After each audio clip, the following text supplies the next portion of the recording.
Entonces, desplazas el oxígeno y el fuego se apaga, ¿no? Tienes en la cocina de gas de querosene, cierras la llave que alimente combustible, ¿no? Y lo mismo, el fuego se apaga. Entonces, o por ejemplo, tienes una vela, le pones un vaso encima, lo tapas con un vaso, ¿no? Que llega hasta la base, entonces igual se consume el oxígeno y el fuego se apaga. Entonces, ese es un fuego que está bajo nuestro control, el cual podemos manejar. Un incendio es un fuego que ya ha salido de proporción, un fuego que no podemos controlar y que es muy destructivo además. Entonces, ese es el problema con los incendios, ¿no? Incendios memorables, pues tenemos en nuestro país hace unos años atrás el de Mesa Redonda, hace un poco más cercano este suceso en las Malvinas, esta deflagración que ocurre en Villa El Salvador. Entonces, hemos visto cuáles son las consecuencias de estar sometido a un fuego que escapa de nuestro control, ¿no es cierto? Y también en este sentido, pues la importancia de saber qué es lo que hay que hacer, ¿no?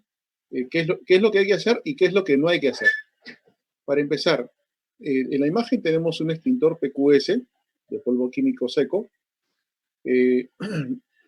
Entonces, este PQS tiene dos propiedades, ¿no? Si es fosfato monomonio o monoamónico, el fosfato le quita el oxígeno y el amonio, ¿no? Es un agente que enfría. Entonces, también hay este extintor PQS, es para fuegos clase A, B, C. Entonces, es la importancia un poco también de conocer, ¿no? Entonces, este equipo lo podemos usar cuando tenemos un amago o conato de incendio, que es el fuego inicial. Es un fuego que no tiene grandes proporciones, es un fuego que básicamente no se ha desplazado, no ha incrementado del punto de origen, ¿correcto? Pero si nosotros ya tenemos ya un incendio en desarrollo, pues no es posible apagar un incendio con un extintor. Entonces, ¿qué es lo que no tenemos que hacer ahí? Pues intentar apagar el incendio con un extintor. Lo que tenemos que hacer ahí es evacuar. Entonces, conociendo esto, qué es lo que podemos y qué es lo que no podemos hacer, es como también nosotros podemos ayudar a salvar vidas y de repente ayudar a salvar instalaciones en la medida de lo posible. Recuérdense que todos los planes de emergencia están diseñados para salvar la vida humana y en lo posible lo material. Si lo material no se puede salvar, debemos priorizar por todos los medios la vida humana. Bien. Entonces, en este sentido, lo que les quería mencionar es este sistema PAS, ¿no? Como introducción. Sistema PAS es un acrónimo, PAS es un acrónimo de protege, avisa, socorre. Proteger, ¿a quién tenemos que proteger? ¿No? En primer lugar, a uno mismo, como rescatista, como brigadista. En segundo lugar, si hay un accidentado. Y en tercer lugar, a los demás, a los curiosos, al entorno. ¿Por qué empezamos por uno mismo y por qué no empezamos por el accidentado? Porque el accidentado, en principio, tiene ciertas restricciones para poder autoayudarse, para poder autoevacuar, escapar, etc. Entonces, teniendo esa consideración que el accidentado es una persona que ha perdido ciertas capacidades que le ayuda, que le podían, que le van a facilitar su autorrescate, su evacuación por sí mismo, entonces toma importancia la figura del brigadista, del rescatista. Por eso el rescatista, el brigadista, lo primero que tiene que hacer es preocuparse por sí mismo. Porque si su interés o su atención principal está orientada en el accidentado y no en sí mismo, él podría también formar parte de los accidentados. Por eso es que lo primero que buscamos es proteger a uno mismo, ¿no? Si es que hay fuego y tú ves que tienes chance de ingresar a rescatar a alguien, lo haces. Y si ya tú ves que hay un incendio, donde ya no hay chance de poder salir, entonces ya no puedes entrar. ¿Por qué? Porque te expones a ti mismo en convertirte en una víctima más. Y obviamente pues también a los curiosos, ¿no? Siempre cuando hay un evento están las personas que quieren tomar una foto, que quieren grabar un video, etcétera. Entonces ellos también pueden verse afectados por los humos, gases que emanen del fuego, ¿no? Dependiendo del material que esté combustionando, va a producir ciertos el fuego, el calor, el humo, los gases van a tener ciertas características que podrían ser nocivos, ¿no? Entonces, por eso también proteger a los demás. Avisa, saber a quién avisar, ¿no? Espero que ustedes sepan con quién nos comunicamos si es que marcamos el 116, o con quién nos comunicamos si marcamos el 105 o el 106. El 105, Escuadrón de Emergencias de la Policía Nacional del Perú; 106, Ambulancias del SAMU; 116, los Cuerpo General de Bomberos Voluntarios del Perú. Entonces, también, ¿no? Y saber cómo, en este sentido, saber cómo reportar una emergencia, ¿no? No es que, ay, ¿qué pasó? ¿Qué pena? No, no, o sea, tienes que poder hablar de una manera que seas perfectamente entendible, ¿no? No de buenas noches, buenos días, qué linda voz que tiene, no, sino empezar, bueno, en las unidades mineras usamos bastante este sistema, ¿no? Cuando un número de emergencia, lo primero que tiene que hacer es decir, esto es una llamada de emergencia. O bien otras unidades mineras han estandarizado el tema de alerta, alerta, alerta. ¿Para qué? Para que el operador que recibe la llamada esté atento y presto a cualquier detalle que usted le va a proporcionar en la comunicación de emergencia, ¿no? Lo primero es decir, esta es una llamada de emergencia o alerta, alerta, alerta, es válido cualquiera de las dos. Lo segundo es identificarse, ¿no? Mi nombre es José Luis Verástegui Jiménez, DNI 123456678, ¿no es cierto? Tercero, es decir, ¿dónde estamos? Estoy en la avenida Javier Prado, estoy en la avenida La Molina, pero hay que ser lo más preciso posible. Estoy en Lima, parte de Lima, en Comas, en Chorrillos, en Villa El Salvador, en Chaclacayo. Estoy en Ate, ok, ¿qué parte de Ate? Santa Clara, Huaycán, Huachipa, ¿no? Ate Centro, ¿dónde estás? Estoy en la avenida Javier Prado, cruce con la carretera central. Ya, tenemos una ubicación mucho más específica, pero la carretera central y la prolongación Javier Prado tienen dos sentidos. ¿En qué sentido estás? Norte, sur, no sé cuál es norte, no sé cuál es este. Ok, ¿estás en el carril que va de Lima a Chosica o de Chosica a Lima? ¿O estás en el carril que va de Ate a La Molina o de La Molina a Ate? Entonces, estas cosas van a saber dar a los rescatistas la mayor cantidad de detalles para que sepan exactamente a dónde llegar. Y lo último, ¿qué es lo que ha pasado? ¿No? Es un paro cardíaco, un atropello, una electrocución, un incendio, una epilepsia, un asalto, porque en base a esto también ellos van a poder traer las herramientas, los recursos necesarios para ayudar en la emergencia. No es lo mismo atender a una persona quemada que una persona que ve un paro cardíaco, o una persona que se cayó de un andamio, o una persona que tuvo un choque eléctrico. No es lo mismo. Entonces, para cada tipo de emergencia hay un tipo de solución y nosotros tenemos que ser objetivos en ese sentido, ¿no? No es que yo creo, a mí me parece, no, simplemente, mire, se cayó, se golpeó, hay sangre, no hay sangre, no se ve fractura aparente, no se ve sangrado, ¿no? Entonces, hay que describir lo que se ve nada más, ¿no? No, señorita, yo creo que estaba peleando, porque no, no, las cosas hay que ser objetivos. Y lo último, socorre. Si es que estás entrenado, si es que sabes, tienes un curso de primeros auxilios teórico-práctico, si tienes ese conocimiento, si tienes experiencia, intervienes. Y si no, simplemente no hagas nada. Yo les comento, hace un par de años, en un atropello que escuché, ¿no? Yo estaba llegando a la avenida Javier Prado, salía de una obra, estaba a unos 30 metros de la Javier Prado, a la altura de la Positiva, y escuché el sonido de una frenada de un auto. Dije, esto es un atropello. Dicho y hecho, llegando a la intersección había un atropello. La señora estaba consciente, estaba llorando, el conductor estaba asustado, el policía que aparentemente no, también estaba asustado, era un chiquillo de 22 años, no le echo más. Entonces, y las personas, no, dale agua, no, señores, aléjense, déjenlo. ¿Alguien está entrenado? ¿Sabe hacer? Ya, yo sí sé. Entonces, aléjense, porque una persona, a ver, señor, usted de casaca es azul, por favor, llame al 116, bomberos. Dígales qué es lo que ha pasado, dónde estamos, y por favor, manténgame informado. Necesito que me haga ese favor.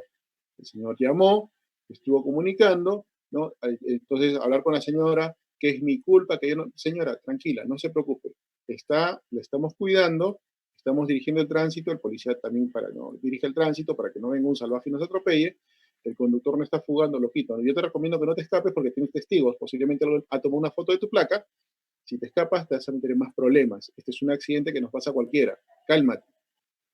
Entonces, siendo asertivos, sabiendo cómo actuar, podemos prevenir muchos eventos.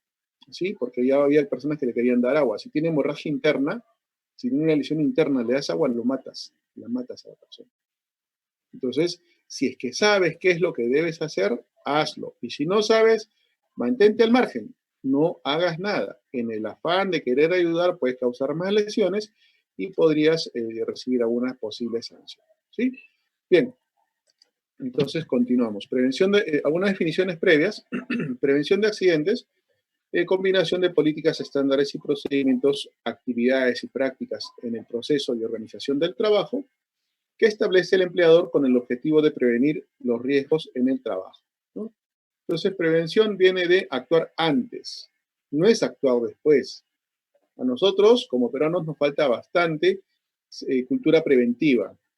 Usualmente nosotros somos reactivos. Se cayó, entonces recién nos fijamos, limpiamos, recién ponemos la baranda, ¿no? Uy, era necesario un arnés, no, o sea, ya nosotros tenemos que ser preventivos. En este sentido, establecer, bueno, aquí hablando de un ambiente laboral, en nuestras casas, ¿qué debemos tener para evitar un incendio? ¿No? Entonces, esto básicamente, ¿sí? ¿Tienes un extintor? No tienes un extintor. Ok, entonces tienes al menos un balde de agua, un balde de arena para sofocar un fuego inicial, tienes una manta ignífuga, le has enseñado a tus familiares a dónde tienen que evacuar, qué es lo que tienen que hacer, saben quién va a sacar la plata, quién va a sacar la llave, ¿no? Entonces, esto está orientado a la prevención, ¿correcto? ¿Por qué? Porque a veces pasa que hay un temblor y todo el mundo sale corriendo. ¿Y quién saca al abuelo?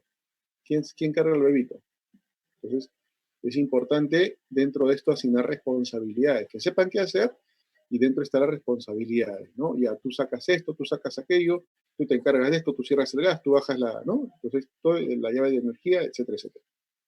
Medidas de prevención se adoptan con el fin de evitar o disminuir los riesgos derivados del trabajo y que se encuentran dirigidas a proteger la salud de los trabajadores contra aquellas condiciones de trabajo que generan daños que sean consecuencia, guarden relación o sobrevengan durante el cumplimiento de sus labores, ¿no? Entonces, estas medidas de prevención deben ser establecidas por el empleador. El empleador debe facilitar los recursos, capacitación, entrenamiento necesarios para aplicar estas medidas de prevención, ¿sí? Porque estas medidas de prevención están destinadas a evitar o disminuir la ocurrencia de accidentes en el entorno laboral, ¿sí? Bien, continuamos. Plan de emergencia, documento guía de las medidas que se deberán tomar ante ciertas condiciones o situaciones de gran envergadura e incluye responsabilidades de personas y departamentos, recursos del empleador disponibles para su uso, fuentes de ayuda externa, procedimientos generales a seguir, autoridad para tomar decisiones y comunicación con los agentes externos, ¿no? En todas las obras, sea que tú trabajes en minería, en construcción, ¿no? Básicamente, pues si trabajas en construcción, lo que te van a pedir es tu plan de seguridad y tu plan de emergencias, ¿no? Entonces, y obviamente en este contexto, tu plan COVID, ¿no? El plan de emergencia justamente busca saber cuáles son los posibles escenarios en los cuales podría ocurrir un accidente. Y en base a esto, destinar recursos, responsabilidades para saber cómo actuar, ¿no? ¿Quién llama a la ambulancia? ¿Quién notifica al jefe? ¿Cuál es dónde está el SSTR de esta persona? Saben que para el tema del SSTR hay que tener deben tener una copia firmada ya, ¿no es cierto? Entonces, muchas obras te piden copias firmadas para que en caso ocurra un accidente ya puedan agilizar ese tipo de ayuda en las clínicas cuando se lleva para que se asegure la atención o se agilice la atención usando el SSTR. Entonces es importante saber esto, ¿no? En caso, a nivel de empresas, cuando ocurre un evento, las empresas tienen que saber cómo afrontar a la prensa. el año pasado, me parece, ocurrió más o menos por el mes de agosto, en una obra que estaban haciendo una excavación, se desplomó el andamio de escalera. ¿Por qué? Porque le cargaron peso encima, se desplomó, murieron tres personas, dos al instante y una a los 2, 3 días. ¿Y qué es lo que un poco, hubo un tema ahí que aparentemente el presidente no notificó rápidamente este evento? Entonces, esto puede traer consecuencias, ¿no? Entonces, los accidentes pasan porque no somos preventivos. Entonces, lo que no debemos hacer, si no hemos sido preventivos, lo peor que podemos hacer es tratar de esconderlo, y lo que sí es importante es saber cómo reaccionar adecuadamente. En el caso de incendios, ¿por qué tenemos que actuar rápidamente? Porque un incendio, un amago de incendio, si no lo controlas en los primeros 10, 15, 20 segundos, se convierte en un incendio. Yo estoy en una habitación donde hay una cama, donde tengo un ropero, donde tengo una mesa, ya con algunos libros, y si yo en este momento ocurre un corto en el tomacorriente que tengo aquí a la mano derecha, si yo no actúo inmediatamente, bajando, cortando el suministro de energía eléctrica de este piso, teniendo una manta ignífuga, ¿no? Simplemente en los 15, 20 segundos que voy a llamar a los bomberos, que dudo en qué hacer o qué no hacer, ya se prendió la cama, ya el fuego ya dejó de ser un amago de incendio y pasó a ser un incendio. El incendio es muy rápido, es muy violento y es muy destructivo además. La temperatura de un incendio en promedio llega a los 800 grados centígrados. Entonces genera, y no solamente esa temperatura está en las llamas, esa temperatura también está en el humo que tiene el fuego. Y es justamente lo que vamos a ver más adelante, cómo el fuego se expande a través del humo y eleva tanto la temperatura de un ambiente que hace que todos los demás elementos que están en una habitación, en un ambiente, se autocombustionen, se enciendan sin la necesidad de que haya llamas cercanas, sino por el mismo calor, por la misma temperatura. Bien, lo primero que tenemos que entender es conocer la velocidad de la reacción y de acuerdo a esto cómo se denomina dependiendo de esto, ¿no? La oxidación es una reacción lenta donde no hay aumento de temperatura, ¿no? Y tampoco hay emisión de luz y poca emisión de calor y se disipa en el ambiente, ¿no? Por ejemplo, si tú has hecho el experimento de tener una vela y poner un papelito, ¿cierto? Con ese papelito, pones la vela aquí, no hace contacto, no hace contacto, sino la tienes a cierta distancia, el papelito se va a empezar a amarillar, ¿cierto? Se va a empezar a ennegrecer, se va a hacer huequito, ¿no? Y va a empezar, pero no va a haber fuego, no va a haber calor. Tú retiras la vela y sencillamente esto se apaga. Entonces, eso es lo primero que tenemos que ver, ¿no? Y la velocidad de la reacción se mide en milímetros por segundo, ¿no? Milímetros por minuto todavía. Es una reacción muy lenta, muy lenta, ¿sí? Otro ejemplo de oxidación es, por ejemplo, tú coges un clavo de hierro, de fierro, ¿no? Un clavo cualquiera, y lo pones al ambiente, lo llevas al techo, lo dejas 3, 4 días, y este clavo ha cambiado de color, ¿no es cierto? Empieza a presentar manchas, a pátinas de oxidación, de óxido.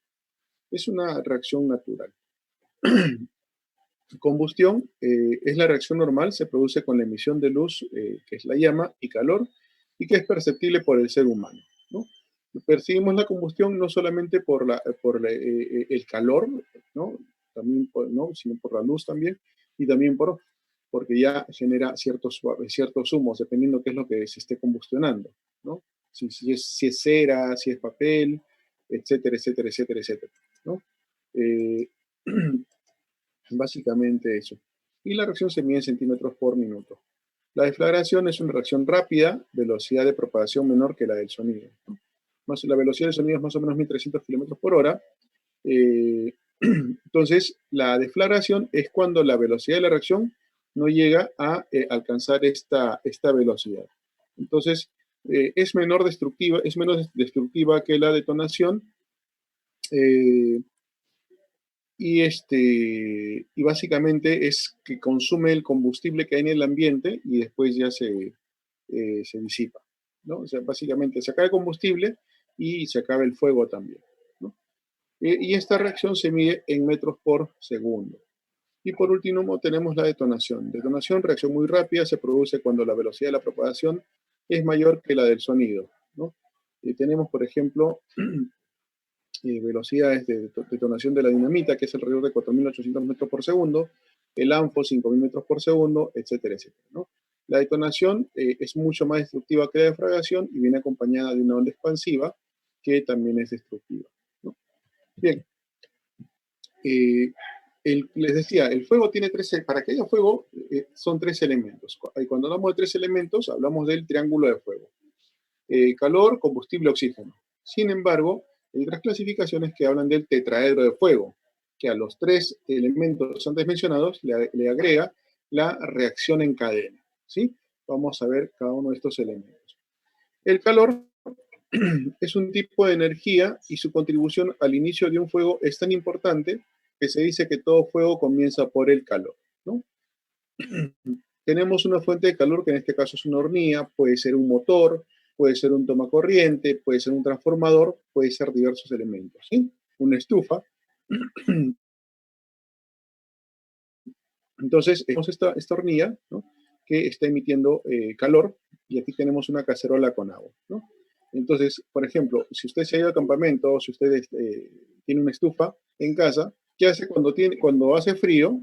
Usted acerca las manos hacia el fuego, hacia la estufa, ¿no es cierto? Agarra y acerca las manos y se frota y se calienta, ¿no es cierto? ¿Cómo se transmite el calor en ese tipo de casos? Por radiación, ¿correcto? Por radiación. No es que tú pongas las manos sobre el fuego, las pones a cierta distancia, por radiación el fuego te calienta y, bueno, te calientas las manos. Por convección, tenemos esto aquí, como el fuego impacta en la parte inferior. Acuérdense que los gases, los fluidos, cuando se calientan, se vuelven más ligeros, van a ir a la parte superior. Entonces, se forma este ciclo donde por convección se calienta también la parte superior. Y esto es la forma como se transmiten también los incendios de un piso a otro. Si aquí en la base tenemos un fuego, correcto, tenemos el origen del fuego, este va creciendo, y como les decía, el humo que se va generando llega al siguiente nivel y el calor que tiene el humo es el mismo que tiene las llamas, 800 grados centígrados, 900 grados centígrados. ¿Qué va a pasar? Que empieza a transmitirse y empieza a quemarse el piso contiguo, ¿no? Sin que las llamas lo hayan tocado, porque esa columna de humo que sube está a la misma temperatura que las llamas y por eso se transmite el calor por convección. Y el último es por conducción, ¿no? Tenemos este elemento, por ejemplo, si todo esto fuera una olla el asa también fuera metálica, se calienta esta base y el calor por conducción se transmite a toda la extensión de este objeto. Entonces tú coges aquí y también, ¿no? Te vas a quemar. Pasa lo mismo cuando hay soldadura, por ejemplo, ¿no? Pasa lo mismo cuando hay soldadura, tú soldas un punto y por conducción el calor se transmite a toda la plancha que haya soldado, ¿no? O gran parte de ella, entonces podría causar quemaduras. Bien, entonces tenemos esta primera parte, creo que está entendida, ¿no? Pasamos a la siguiente. El oxígeno, otro elemento es el oxígeno. El oxígeno es el comburente por naturaleza y una atmósfera pura de oxígeno puede hacer arder el hierro. Si el oxígeno es muy bajo, el fuego no aumentará o incluso se extinguirá. La concentración de oxígeno en el ambiente es de un 21% y cerca a depósitos de oxígeno la concentración puede aumentar. Algunas sustancias químicas desprenden oxígeno, por ejemplo el nitrato sódico y clorato de potasio. A ver. Diferencia, a ver, acá hay una pregunta que voy a contestar. El usuario de S10 nos dice diferencia entre radiación y convección. ¿Ya? Vamos a regresar a la imagen anterior. Radiación, que nosotros en radiación no tocamos ningún objeto, ¿correcto? No hay contacto con ningún objeto. Las ondas caloríficas o calóricas, si quieres llamarlo, ¿sí? Que emanan de ese cuerpo, de la fuente de calor, son las que te van a calentar. Por ejemplo, dime, nosotros cuando sales a tomar sol, nosotros agarramos el sol, no agarramos el sol, ¿no es cierto? El sol emite su radiación, ¿no? Las ondas, las ondas que emiten nos llegan a nosotros y así es como nos calentamos. Con convección, ¿Ya? A ver, ¿cuál es la pregunta? Entre radiación y la otra era convección. Ya, ya. Ok. En este caso, la convección es a través de un agente. ¿Cuál es ese agente? ¿Cuál es ese canal? Es el humo. El humo. El humo que se genera, ¿ya? El humo que se genera en un incendio, este es la fuente de calor, de combustión, genera humo. Este humo que asciende está a la misma temperatura que el punto de origen de calor. Entonces, a través de ese canal se produce la transmisión de calor. Es diferente, por eso le digo, la convección que la radiación. Por ejemplo, tú ves aquí, ¿no? El agua que hierve es ese más liviana que el agua que está en superficie. Entonces, esta agua caliente asciende. Al dejar un vacío, el agua que está fría desciende. Entonces, genera un camino para que se transmita el calor. Esta es la convección. Esa es un poco la diferencia entre convección y radiación. Una plancha caliente es radiación, pero el aire se calienta.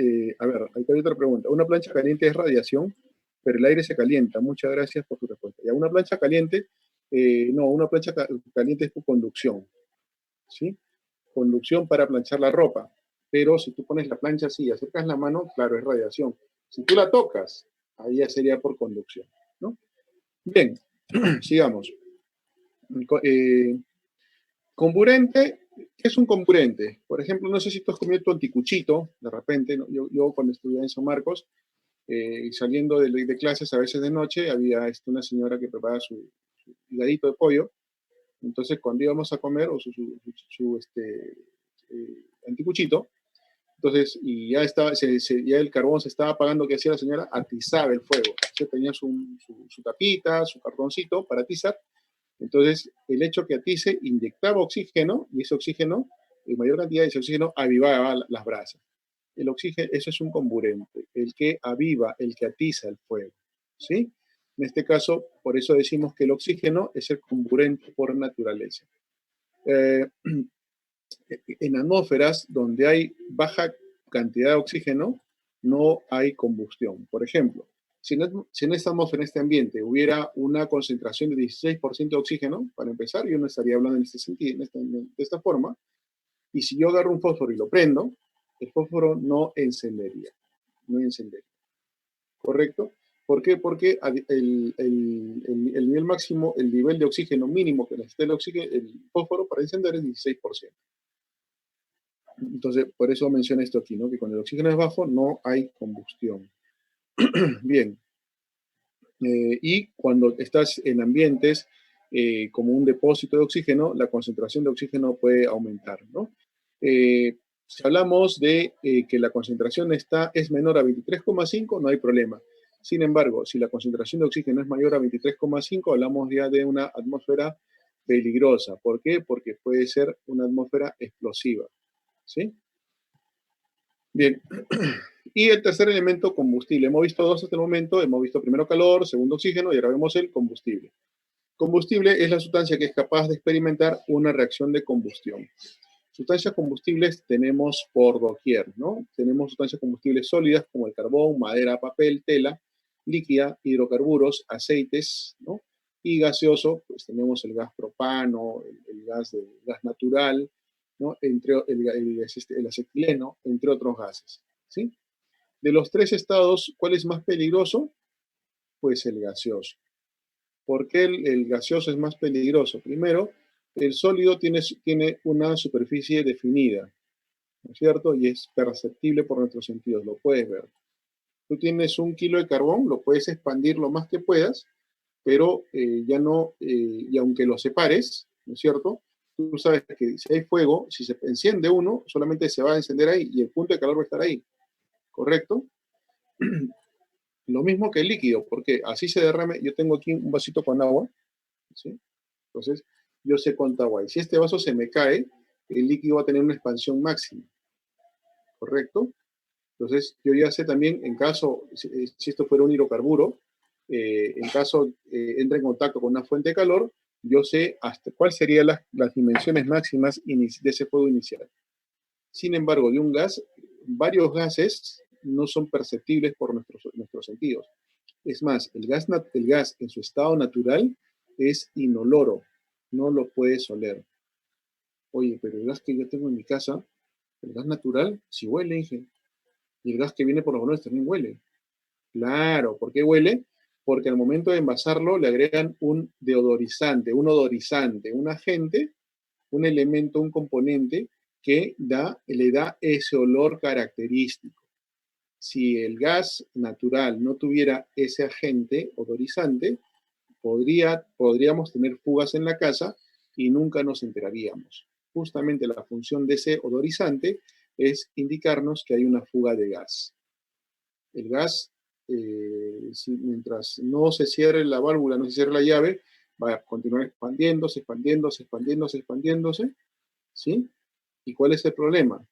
Tú prendes una luz, enciendes una vela, o es más, haces una llamada por celular y ese microvoltaje es la fuente de calor necesaria para que se desate un incendio o una explosión. Hay que tener bastante cuidado con eso, ¿no? El nombre del aditivo no lo conozco, yo sé que es un odorizante, ¿sí? Es un odorizante, pero no lo conozco. ¿Sí? Bien. La naturaleza del fuego combustible, ¿no? El combustible tiene unas ciertas características, tiene siempre un punto de inflamación.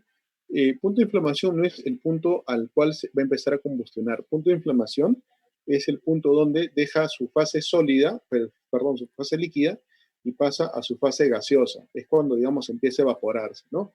El agua empieza a hervir, a ebullir a los 100 grados centígrados. El combustible tiene una temperatura de inflamación mucho menor, ¿no?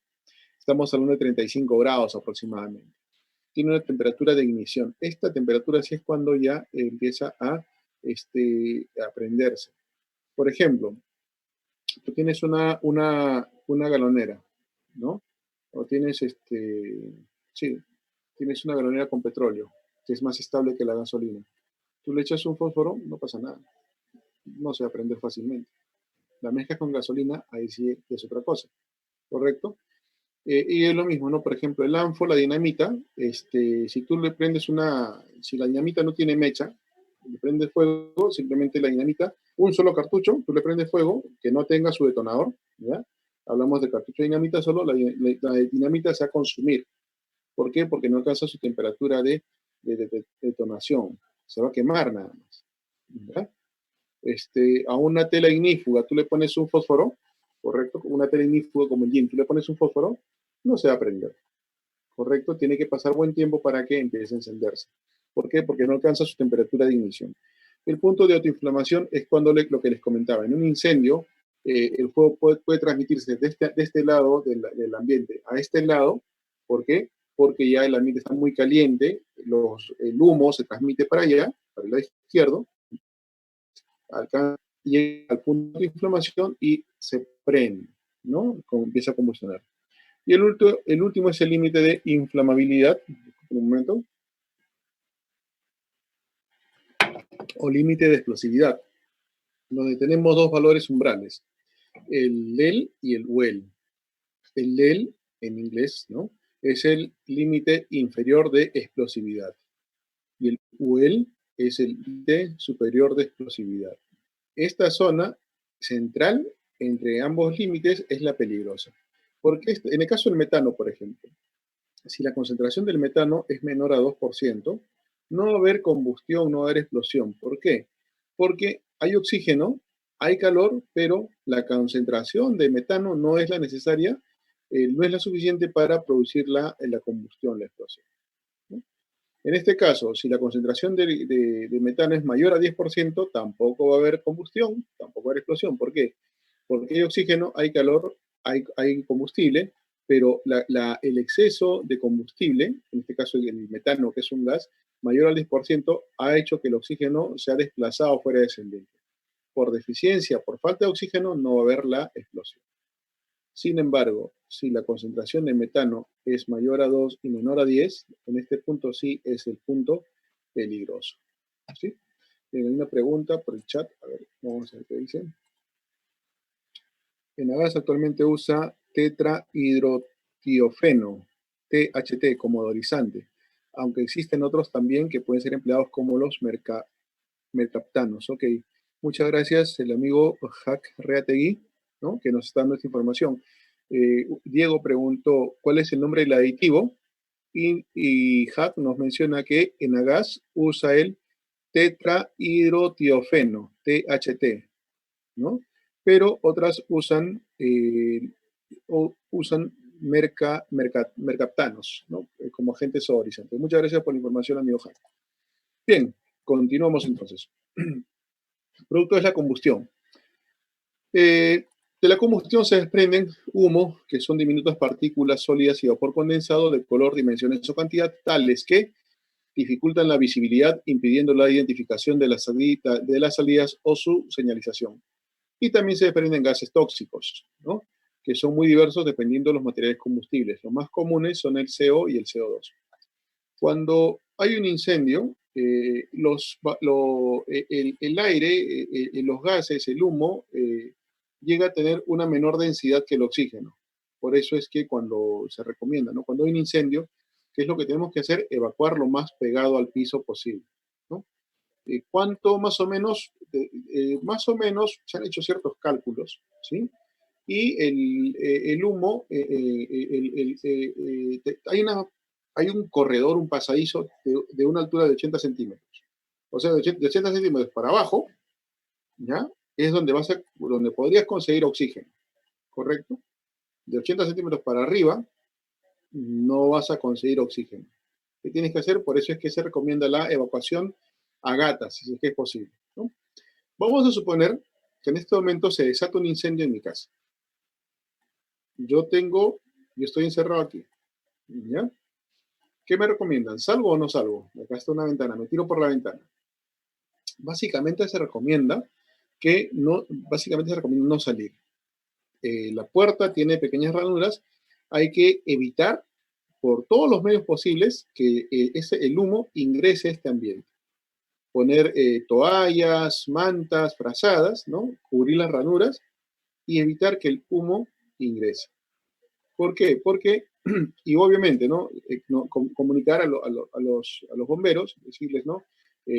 Si yo notifico, avisar justamente, mi nombre es tal, ¿no? Llamada de emergencia, mi nombre es tal, DNI tal, mi dirección es tal y hay un incendio. Y darles mi ubicación exacta. Estoy en el segundo piso. Cuando tú, ¿no? Hablo que si me quedo encerrado. Si tú notificas, notifica de afuera, de la calle. No notifiques de adentro. En mi caso, yo te digo notificaría porque ya quedaría atrapado por el fuego. Pero si yo tuviera la chance de salir, ¿ya? Y estamos hablando nuevamente, al decir chance, estamos hablando de los primeros 30, 40 segundos, máximo el primer minuto. Fuera de ese minuto, ya vas a quedar atrapado. Entonces, si tienes chance de salir, sal, evacúa. Y de afuera. Pero si no tienes chance de salir, si quedaste atrapado, tranquilo, no te desesperes, notifica, llama, asegura que no ingrese el humo a tu ambiente, ¿sí? Si tienes que miccionar sobre una toalla ¿no? Para evitar que se prenda, también no hay problema, ¿sí? Porque los bomberos tienen un tiempo de respuesta de 15 a 18 minutos. Eso es lo que mencionan ellos, ¿no? También por las estaciones que tienen, entonces por eso es importante y también cerres el pase. Y darle todas las indicaciones para que lleguen lo más rápido posible.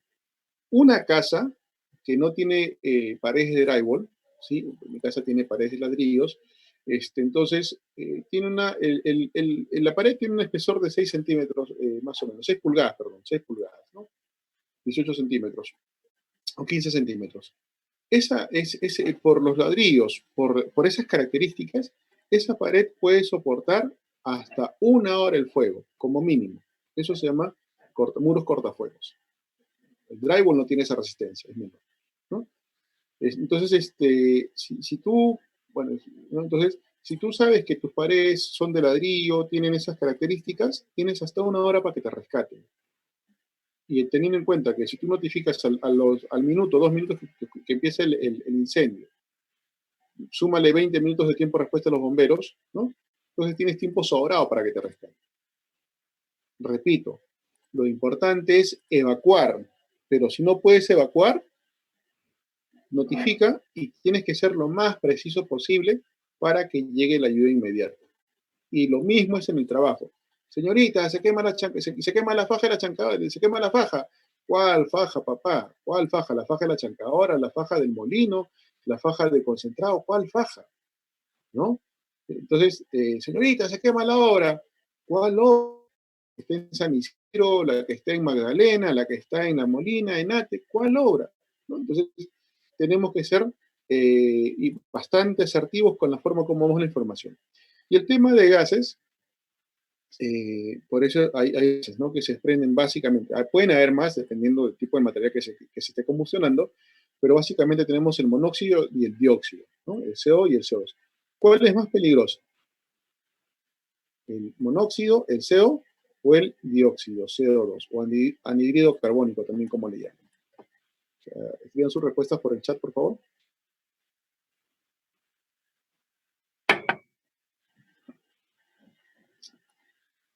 Bien, el más peligroso es el monóxido, el CO, ¿no? A ver, justo hay una respuesta. Correcto, el correcto, Ricardo, el monóxido, ¿no? Muy bien. Me lo doy Ricardo. Ricardo Vázquez y Ricardo Lazo. Muy bien, Ricardo. El monóxido es más peligroso. ¿Por qué? Porque es un gas que no se ve, no se huele, no se percibe. A no ser a no ser que tú tengas un equipo de detector de gases, no vas a poder percibir el monóxido en el ambiente. El dióxido sí, porque tiene un color, tiene, ¿no?, es irritante, etcétera, etcétera. Pero el monóxido no. Es más, si tu sangre tiene que elegir entre una molécula de monóxido y una molécula de oxígeno, va a preferir el monóxido, como si fuera miel, ¿no? Es un proceso fisiológico que es extraño, pero es así. Entonces, y cuando tú inhalas el monóxido, ¿qué es lo que pasa? Eh, ya no tienes, al tener deficiencia de oxígeno, tu cuerpo empieza a sentirse cansado, te empieza a dar sueño, te quedas dormido y si no recibes ayuda inmediata, puedes morir. Entonces, ese es el problema con los gases, ¿no? Clase de fuego, tenemos 5 clases de fuego. Bueno, nosotros hemos clasificado en 5 clases de fuego, ¿no? El fuego A, B, C, D y K. Los fuegos clase A son aquellos que van a, en resumen, los fuegos clase A son aquellos que te van a dejar cenizas, te van a dejar residuos, ¿no? La madera, cartón, tela. Los fuegos clase B son aquellos líquidos, gases, combustibles, grasas, que no dejan ningún tipo de residuo.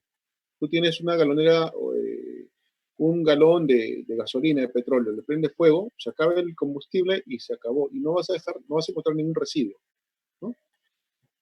Fuego clase C son aquellos que tienen su origen en material eléctrico, un transformador, ¿no?, una caja eléctrica, etcétera, etcétera, ¿no? Sin embargo, después se comportan como fuegos clase A. ¿Por qué? Porque tienen elementos, por ejemplo, ¿no?, que van a dejar cenizas. Fuegos clase D, metales combustibles. Son los tipos de incendio que se declaran en metales combustibles, ¿no? Por ejemplo, el sodio, el aluminio, ¿no?, etcétera, etcétera. ¿Cuál es la característica de estos? Bueno, vamos a ver también más adelante, ¿no?, cómo se puede distinguir cada tipo cada clase de fuego, ¿sí? Fuegos clase K son aquellos que se producen, aquí está mal un poco la definición, ¿no? Son aquellos que se producen en cocinas industriales, ¿correcto? Por ejemplo, en las pollerías, en los chifas, ¿no?, etcétera, etcétera. Hace un par de años, en un centro comercial, ¿no?, grande, aquí en Santiago de Surco, se quemó, hubo un amago de incendio en el área en el patio de comidas, ¿no? Por eso es importante en la limpieza, mantenimiento de las chimeneas, ¿no? Porque ahí se acumula grasa que con el tiempo llega a ser un material combustible importante, ¿no? Bien, ¿cómo se extinguen? Hay 4 métodos de extinción, ¿no? El primer método es enfriamiento, teniendo en cuenta siempre el rombo o tetraedro de fuego, ¿no? Aquí hablamos del tetraedro de fuego. Eh, si el tetraedro de fuego está compuesto por 4 elementos: calor, combustible, oxígeno y la reacción en cadena. Entonces vamos a atacar justamente uno por uno. Calor. Lo que tenemos que hacer es enfriarlo, ¿no? Por ejemplo, hay 2 fenómenos que se producen en los edificios. Uno que es el flashover y otro que es el backdraft, ¿no? El flashover es justamente cuando la atmósfera, antes de continuar, acá hay una pregunta. Okay. Hay una pregunta de Kelly con respecto a la lámina anterior. ¿Por qué K y por qué no otra letra? ¿Por qué no E de repente, no? Para mantener la secuencia. ¿Correcto? Tenemos A, B, C, D. Si fuera una adivinanza, siga la secuencia. ¿Cuál debería ser? Debería ser E, ¿no es cierto? Pero le ponen K. Básicamente lo usan por el agente extintor, que es acetato de potasio, que es un extintor caro, es caro, ¿sí? Pero que es el agente de extintor adecuado para contener este tipo de amagos de incendio. ¿Qué pasa si tú tienes una aceite, grasa, ¿no? Y grasa que esté combustionando y le echas agua, te produce una bola de fuego. Entonces te va a causar daños, ¿sí? A ver, de kitchen, no dice K de kitchen también, ¿no? Claro, K en inglés es kitchen, ¿sí? Entonces, sí, también está K de kitchen, ¿no? Bien, y kitchen es cocina. Entonces decía, ahí tenemos acetato, el primer método de enfriamiento, ¿no? El enfriamiento, decía que cuando tú tienes una atmósfera cerrada, por ejemplo, ¿no? Nuevamente este cuarto, ¿no? No es que quiera quemar mi casa, pero se lo pongo como manera de ejemplo. Si el fuego se produce a este lado, a mi lado derecho, si el origen del fuego está aquí, el flashover es cuando se transmite el fuego en un ambiente, ¿no? Por el mismo calor que alcanza, por la misma temperatura que alcanza este ambiente, ¿no? Entonces se va a prender el ropero, ¿no? Por la temperatura que alcanza. Eso es el flashover. En cambio, el backdraft, tú tienes una atmósfera donde no hay fuego, ¿ya? Tienes calor, sí, pero no hay fuego. Tienes combustible, tienes los materiales, la cama, el ropero, la mesa, los libros, ¿no? Pero ¿qué es lo que le falta? Oxígeno. Entonces, si yo abro la ventana, si yo abro la puerta, empieza a salir humo, ¿no? Por la parte superior, porque está caliente, y por la parte inferior empieza a ingresar oxígeno. Empieza a ingresar oxígeno. Entonces, cuando el nivel del oxígeno llega a un grado suficiente para avivar ese fuego, se va a producir una llamarada. Después una llamarada, y ese es el famoso backdraft, ¿no? ¿Cuál es el problema de este backdraft? Que ha ocasionado muchas muertes, ¿no? Porque a veces no miden bien esto, entonces sale esta llamarada que envuelve a los bomberos. Por eso, antes de ingresar a un ambiente, ¿qué es lo que hacen los bomberos? Lanzan un chorro de agua hacia la estructura. Si el chorro de agua rebota, choca la pared y rebota, cae al piso, ¿no? Quiere decir que el ambiente no está muy frío, no está muy caliente, que pueden ingresar. Pero si gran parte del chorro de agua se evapora, entonces quiere decir que ese ambiente está muy caliente. ¿Qué tienen que hacer para poder ingresar de una forma segura y evitar el backdraft? Justamente mojarlo para bajar la temperatura. Esa es una forma de extinción, ¿no? La segunda forma de extinción, hemos visto, y el enfriamiento, obviamente buscamos atacar el calor. La segunda forma de extinción es la sofocación, en la cual buscamos atacar el oxígeno. Este es el ejemplo más claro, ¿no? Tienes una vela, le pones un vasito, ¿no es cierto? Se consume el oxígeno y se apaga el fuego. Pero debes esperar un instante, porque si tú quitas inmediatamente el vasito, ingresa el oxígeno y ¿qué pasa? O mágicamente se reinicia el fuego, ¿no? Entonces, esto también es un método muy usado, por ejemplo, cuando tenemos fuego en la cocina. Tú tienes una sartén, te olvidaste una sartén, una olla con aceite y el calor ya llegó, el fuego llegó a pasar al aceite, no le eches agua. Tú tienes que hacer, busca una tapa, si no tienes una tapa, buscas un trapo, ¿no? Un trapo, lo mojas, pero que no chorree el agua, lo exprimes, lo exprimes, que quede húmedo, ¿ya? Y este trapo lo acercas de adelante hacia atrás y lo tapas, ¿sí? Y ahora con una tapa es mucho más fácil, igual, ¿no? Lo acercas de adelante hacia atrás, ¿sí? Y tapas y cortas, quitas el oxígeno, ¿no? Sofocas, ¿correcto? Bien. Entonces, ya hemos atacado el calor, vamos a atacar el oxígeno, ahora atacamos el combustible. Lo que pasó en México hace unos 3 años atrás, me parece un poquito más, estaban robando combustible de una refinería, ¿sí? Estaban robando combustible, se hizo de noche, y como no se veía, alguien dijo, oye, vamos a prender una linterna, ¿no? Una vela para ver qué es lo que hacemos. Grave error. Pero prendieron esa linterna, esa vela, y se produjo una llamarada, murieron más de casi 63 personas, si no me equivoco, en México, ¿no? Y las que no murieron, pues quedaron graves, ¿no? Entonces, ese es un tema. ¿Qué es lo que hizo esta refinería para apagar el fuego? Cerrar la llave que alimentaba esa tubería, se acabó el combustible y se acabó el incendio, ¿no?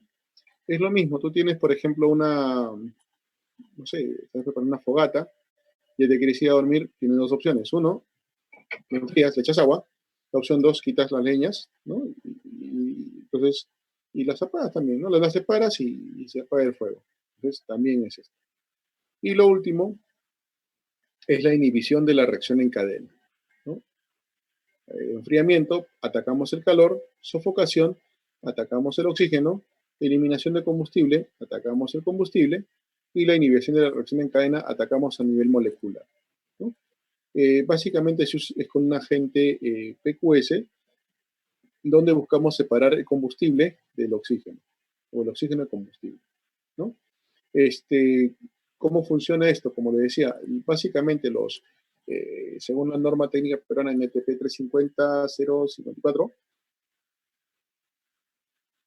los extintores de PQS deben estar compuestos por diversos agentes, entre ellos el fosfato monoamonio, o monoamónico. Y si este fosfato, justamente este agente, eh, estos dos elementos, el fosfato busca atacar el calor y el amonio, el oxígeno, ¿no?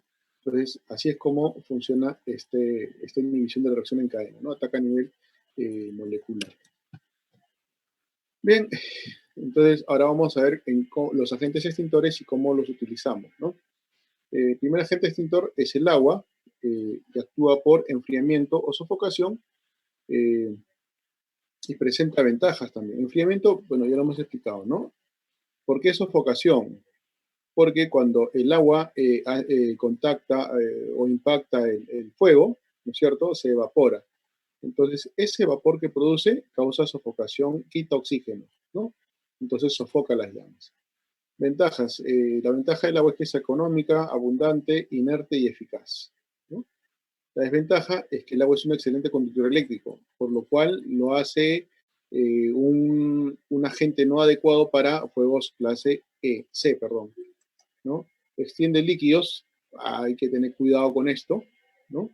No es recomendable en metales. ¿Por qué? Porque si tú le agregas agua al sodio o al aluminio, ¿qué es lo que vas a causar? Vas a causar una explosión, ¿no? Vas a causar una reacción exotérmica, una explosión que desprende como su producto calor, ¿no? Obviamente causa daños materiales, y hay riesgo de congelación. Una cosa es que te des una ducha pues de 10 minutos, ¿no es cierto? Y otra cosa es que te des una ducha pues, de 3 horas, ¿no? O de media hora. Entonces ya con media hora vas a empezar a sentir un poco los efectos de la congelación. ¿No? Entonces es un poco el tema con el agua. Una pregunta aquí por el chat, a ver, dice. En tableros eléctricos no es recomendable, en ese caso, de un PQS. Para tableros eléctricos lo más recomendable es un extintor de gas carbónico, ¿no? ¿Por qué? Porque el PQS se va a impregnar a las estructuras, a los circuitos, y para limpiar es todo un tema. Claro, tú comparas un extintor de gas carbónico y un PQS, definitivamente hay extintores de 6 kilos de PQS que te cuestan 60, 80, 100 soles, ¿no? O, claro, agua desmineralizada también. Hay agua desmineralizada, ¿sí? Por ejemplo, para que limpien las hidroeléctricas, ¿correcto? Para justamente, ¿por qué? ¿Por qué tienen que limpiar las hidroeléctricas? Porque en los circuitos, en los transformadores, etcétera, etcétera, se impregna el polvo, ¿ya? Entonces el polvo incrementa el calor. Entonces, es un poco el tema, ¿no? Para evitar que el polvo incremente el calor y pueda fallar el circuito, limpian, ¿no? Lo lavan con agua desmineralizada, que es todo un tema también, ¿sí? Ahí está esta opción. Pero, como les digo, lo más recomendable es usar un extintor. Si no hay economía para comprar un extintor PQS, perdón, de CO2, usen un PQS, ¿no? Pero también tiene sus limitaciones, como vamos a ver más adelante, ¿no? Bien. Espuma física, ¿no? Hay dos tipos de espuma, la espuma química y la espuma física. La espuma química se produce por la mezcla de dos agentes químicos que producen espuma, y la espuma física tiene un agente químico al cual le adicionas agua y forma la espuma física, ¿sí? Básicamente es usada en incendios, por ejemplo, en aeropuertos, ¿no? En refinerías, no, básicamente porque es más efectivo. Actúa por sofocación y enfriamiento. ¿Por qué por sofocación? Justamente porque forma una película, ¿ya? Que se posa encima del fuego, le quita oxígeno, ¿no? Y también al estar formado a la espuma física, al tener como componente el agua, al momento de justamente eh, de, de, de entrar en contacto, enfría también las llamas, ¿no? Sin embargo, esta espuma hay que renovarla cada 15, 20 minutos. ¿Por qué? Porque el calor deshidrata la espuma. Entonces, al deshidratarla, va reduciendo su espesor y la vuelve menos eficaz. Por eso es que no es solamente aplicar una capa de espuma y ya, hay que aplicar constantemente, ¿no? Dependiendo de la evaluación también que hagan para ver cuántas veces hay que, o por cuánto tiempo hay que aplicar esta espuma física. La ventaja es que no es tóxico, ¿no? La desventaja es que puede ser conductor eléctrico justamente por la presencia del agua, puede causar daños materiales también, y por la presencia del agua no se recomienda usar en metales para extinguir fuegos metálicos, ¿no? PQS, ¿no? Actúa por inhibición, sofocación, ventajas, inhibición, ¿no? Inhibe la reacción en cadena y justamente al formar una capa que se adhiere, que se pega al fuego, ¿no? Cubre, corta el acceso a oxígeno y sofoca el fuego. Ventajas, es un excelente inhibidor de llamas, ¿no? No es tóxico y es un agente inerte, no es un conductor eléctrico, ¿no? Básicamente esas son las ventajas. La desventaja es que no es eficiente frente a brasas, ¿no? Es un producto sucio, vas a limpiar bastante, ¿ya? Y puede dañar a equipos delicados. Esas son un poco son las desventajas de este agente PQS. En estos extintores hay dos agentes dentro de la botella, un agente extintor y un agente expulsor. Básicamente, lo que dice la norma peruana con respecto a esto es que del 100% de la capacidad del cilindro, ¿ya? Vamos a coger esto, del 100% de este cilindro, el 75% de este agente debe ser el agente extintor y el 25% debe ser el agente expulsor. Además, sabemos que estos extintores tienen un manómetro. Vamos a hacer un poquito. Tienen un manómetro donde hay una zona verde, que es la que nos indica que está ok, ¿no? Hay una zona que sobrecarga y hay una zona de baja presión. Usualmente, a veces cuando tú recargas tu extintor, a veces pasa que esta aguja llega a la zona de sobrecarga. No por aquí, obviamente, ¿no? Sino ligeramente pasa a la zona verde. Y a medida que pasan los días, ¿no? La aguja vuelve a recalibrar, vuelve a su zona normal. ¿Por qué pasa esto? Como te decía, hay dos agentes aquí, un agente expulsor, que debe ser el 25%, y un agente extintor, que debe ser el 75%. Este agente extintor, perdón, al ser un polvo, con el pasar de los días, ¿qué pasa? Se apelmaza, se asienta, se apelmaza, ¿no? No sé si tú cocinas, si tú alguna vez has vaciado en un frasco sal. Tú echas la sal, ¿ya? Y llega un momento en que parece que llega a su tope. Le das pequeños golpes, ¿no es cierto? Y la sal se va reacomodando y te deja un espacio para que puedas agregar más de ser necesario.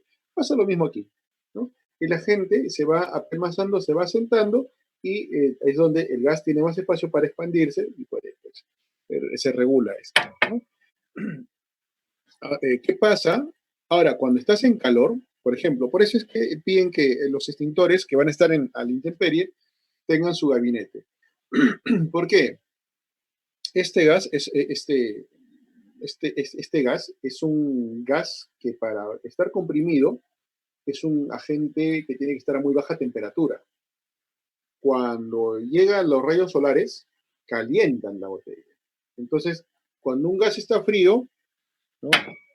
Cuando un gas está frío se comprime y cuando un gas está caliente se expande. Entonces, por eso es que cuando tú vas a ver al mediodía, por ejemplo, revisa los extintores que tengas a la intemperie, posiblemente la aguja esté por aquí. ¿Va a explotar? No va a explotar. ¿Ya? Pero si lo ves a las 5 o 6 de la tarde, la aguja va a estar aquí en la zona verde. Pero si está aquí, ¿qué quiere decir? Que el gas se ha descompresionado, ¿no? Posiblemente una fuga. Entonces, ya este extintor no te va a servir. ¿Por qué?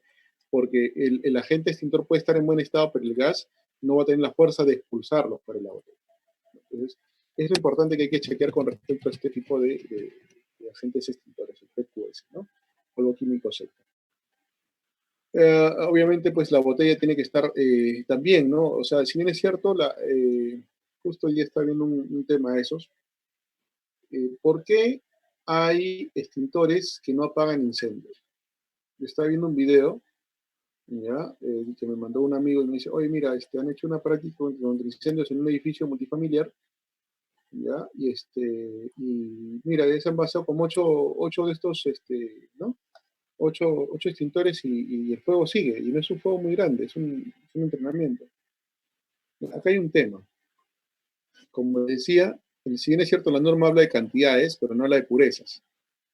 Entonces, si el fosfato monoamonio es un agente, es concentrado, va a actuar más efectivamente para extinguir el incendio.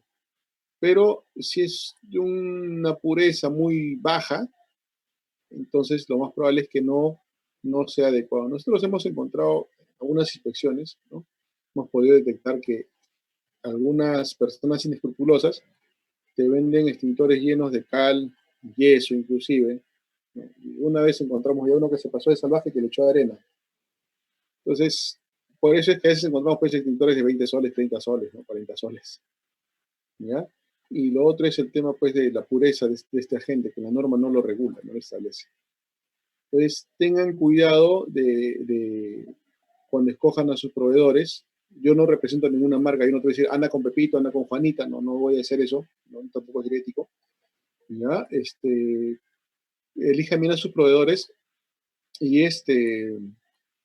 tengan cuidado, ¿no? Porque de repente tú estás, ¿qué es lo que pasa? Tenemos estos elementos y generamos la falsa sensación de seguridad, ¿no? Ya tengo mi extintor, estoy protegido. En el momento que usas el extintor, descargas, 20 segundos, 30 segundos, se acabó, oye, el fuego sigue, ¿qué pasó? No, ya traigo otro extintor, y te descargas todos los extintores y no pasa nada. Entonces tengan bastante cuidado con esto, ¿sí? Adicionalmente hay que decir algunas cosas, ¿no? Este cilindro debe soportar una prueba hidrostática por 4 veces, cada 5 años.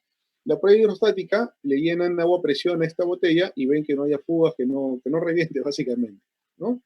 Entonces, por norma, la prueba hidrostática se realiza cada 5 años y puede realizarse máximo 4 veces. Eso quiere decir que este extintor debe tener una vida útil máxima de 20 años. No tengo nada contra los productos importados de China y yo les transmito algo que me comentó un amigo que se dedica a la venta de equipos. Me dijo, oye, ¿sabes qué? Yo te sugiero este extintor tal, no el asiático. ¿Por qué? Porque hasta el momento no conozco ningún extintor asiático que pase la prueba hidrostática. Eso quiere decir que si tú te animas por comprar un extintor de origen chinito, ¿no? Claro, hay calidades y calidades, ¿no? Yo te refiero a lo que conozco, ¿no? Entonces podrías estar haciendo una compra de 5 años nada más. Porque, ojo, las autoridades te van a pedir, con inspecciones, te van a decir, oye, a ver, ¿cuándo es la fecha que han hecho la prueba hidrostática de tu extintor? No, falta, ya, es 2022, ya bacán, ¿no? Y 2023, 24, oye, ¿cuándo ya le hicieron la prueba? Sí, no le han hecho, ¿no? Entonces ahí tienes un incumplimiento. Yo hasta donde sé, como les comento, de repente ha cambiado la cosa, ¿no? Pero los extintores asiáticos no pasan la prueba hidrostática. Por eso son más baratos también, porque son de una sola vía. ¿Por qué no podría pasar la prueba hidrostática? Este cilindro debe tener un cierto espesor. ¿no? La plancha con la cual fabrican el cilindro tiene un espesor determinado. Cuanto más reducido sea el espesor, ¿no? Es más propenso a fallar. Por eso, si tú comparas un extintor de gas carbónico y uno de PQS, el de gas carbónico va a ser mucho más pesado, porque tiene un cilindro más grueso, ¿no?